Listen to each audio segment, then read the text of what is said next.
வணக்கம் நண்பர்களே. Keep end in the mind.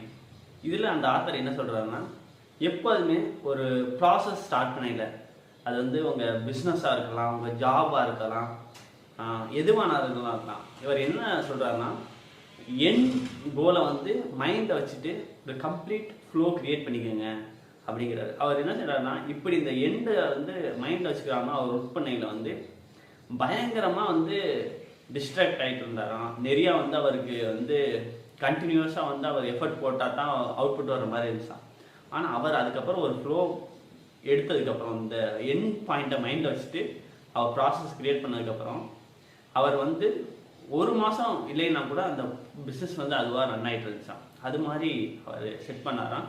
அதுக்கு என்ன பண்ணணும்னு சொல்கிறாருன்னா, ஃபஸ்ட் எடுத்தோடனே அந்த கம்ப்ளீட் பிஸ்னஸ் ப்ராசஸை அனலைஸ் பண்ணிவிட்டு இந்தந்த டாஸ்க்கை இவங்களுக்கு கொடுக்கணும் அப்படிங்கிறத ப்ராப்பராக டிசைன் பண்ணிவிட்டு கடைசியில் எண்டு வரைக்குமே ஆட்டோமேட் பண்ணி சொல்கிறாரு. ஸோ அப்படி பண்ணுறது மூலியமாக என்ன ஆகுன்னு சொல்கிறாருன்னா, எந்த ஒரு இன்டராக்ஷனுமே இவருக்கு வந்து தேவை கிடையாது, மித்தவங்க தான்.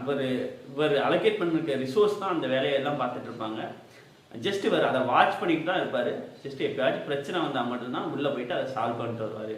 இல்லாட்டி இவர் வெளியே இருந்து வேடிக்கை மட்டும் பார்த்துட்டு இருப்பார். அந்த கம்ப்ளீட் ப்ராசஸ் முடிஞ்சிடும். அதுக்கப்புறம் இவருக்கு தேவையான அந்த இவரோட ஷேர் அமௌண்ட்டு வந்துடும் அப்படிங்கிறாரு.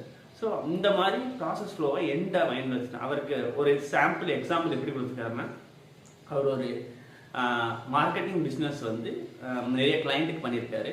ஸோ அதை அவர் எப்படி இது பண்ணியிருக்காருன்னா, எப்படி வந்து ஆட்ஸ் ரன் பண்ணுறது, எப்படி வந்து அதை பிஸ்னஸ்குள்ளே கொண்டு வர்றது, அவங்களுக்கு எப்படி என்னென்ன பிஸ்னஸ் ப்ராசஸ் அட்வர்டைஸ்மெண்ட் பண்ணுறது, இது எல்லாத்தையும் ஒவ்வொருத்தருக்கும் கொடுத்துட்டு கடைசி இதையெல்லாம் அவர் சர்வீஸ் முடிஞ்சோடனே அந்த காசு வந்து ஒரு அக்கௌண்ட்டுக்கு வர்றது வரைக்கும் கம்ப்ளீட் எண்ட் டு எண்ட் அவர் ஆட்டோமேட் பண்ணிவிட்டு ப்ராசஸை ரன் பண்ண ஆரம்பிச்சிட்டார். ஸோ ஃபஸ்ட்டு ஸ்டார்டிங்கில் கொஞ்ச நாள் அவருக்கு சின்ன வேலை இருந்தாலும் போக போக வந்து அந்த இஷ்யூலாம் ஃபிக்ஸ் ஆனதுக்கப்புறம் இவரோட இன்ட்ராக்ஷனும் இல்லாமல் கம்ப்ளீட் ப்ராசஸும் ஆட்டோமேட் ஆகிடுச்சு. ஸோ இது மாதிரி என்ன சொல்கிறாருன்னா, எல்லா விஷயங்களையுமே வந்து என் கோலை மைண்டில் வச்சுட்டு நம்ம ஆட்டோமேட் பண்ணோம்னா கம்ப்ளீட் ப்ராசஸே ஆட்டோமேட் பண்ண முடியும்.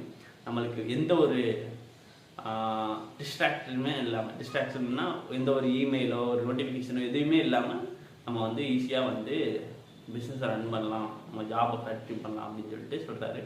இதுதான் இந்த பக்கங்களில் அவர் ஷேர் பண்ணியிருந்தது. எனக்கு ரீட் பண்ணோன்னே வித்தியாசமான தாட்லாம் வந்துச்சு. உங்களுக்கு இந்த ஐடியாவை கேட்டால் என்ன தாட் வருதுன்னு சொல்லிட்டு உங்களோட பிஸ்னஸ்லையும் உங்களோட ஜாப்லையும் அப்ளை பண்ணி பாருங்கள். எப்போதுமே keep end in the mind. Thank you so much. Have a great day.